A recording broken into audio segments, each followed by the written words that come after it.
How to fix Google TV automatically opening up onto your device.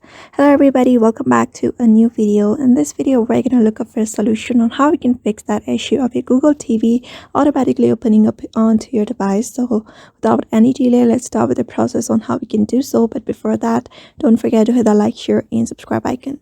So if you have this Google TV app installed on your device and it automatically opens up to your phone when you open up your phone. So in order to fix that, you just need to long press on this app and uninstall the application from your device. Just tap on uninstall and confirm it. After that, just head over to the Google Play Store and re-download the application onto your device.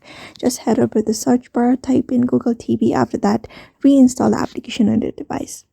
After that is done, if that doesn't fix your issue, just long press on this application. After that, tap on this info section and you'll be taken to another piece where you'll be finding all of the info of this particular app.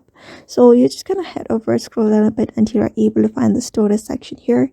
Just tap on it. After that, you can find this clear data option. Just tap on clear data and that should probably fix your issue. So these are the two methods you may follow in order to fix your Google TV automatically opening up onto your device. So I hope this video was helpful to you and thank you for watching this video.